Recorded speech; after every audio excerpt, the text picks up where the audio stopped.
ನಮಸ್ತೆಸ್ತು ಮಹಾಮಾಯೆ ಶ್ರೀಪೀಠೆ ಸುರಪೂಜಿತೆ ಶಂಖಚಕ್ರ ಗದಾಹಸ್ತೆ ಮಹಾಲಕ್ಷ್ಮೀ ನಮೋಸ್ತುತೆ. ಮಕ್ಕಳೇ, ದೀಪಾವಳಿ ಹಬ್ಬ ಬರ್ತಾ ಇದೆ ಅಲ್ವಾ? ದೀಪಾವಳಿ ಹಬ್ಬದಲ್ಲಿ ನಾವು ಒಂದಿನ ಮಹಾಲಕ್ಷ್ಮಿಯ ಪೂಜೆಯನ್ನು ಸಹ ಮಾಡ್ತೀವಿ. ಆದ್ದರಿಂದ ಇವತ್ತು ನಾವು ಮಹಾಲಕ್ಷ್ಮಿಗೆ ಸಂಬಂಧಪಟ್ಟ ಸ್ತೋತ್ರವನ್ನು ಕಲಿಯೋಣವಾ?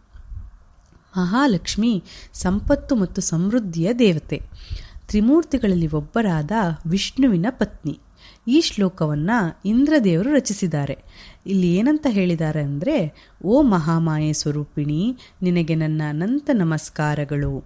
ಕೈಯಲ್ಲಿ ಶಂಖ ಚಕ್ರ ಗದೆಯನ್ನು ಹಿಡಿದಿರುವ ನಿನಗೆ, ಶ್ರೀಪೀಠದಲ್ಲಿ ನೆಲೆಸಿರುವಂಥ ನಿನಗೆ, ದೇವತೆಗಳಿಂದ ಪೂಜಿಸಲ್ಪಡುವ ನಿನಗೆ ನನ್ನ ಅನಂತ ನಮಸ್ಕಾರಗಳು ಅಂತ ಹೇಳಿದ್ದಾರೆ. ಈಗ ಗೊತ್ತಾಯ್ತಲ್ವಾ ಈ ಶ್ಲೋಕದ ಅರ್ಥ ಏನು ಅಂತ?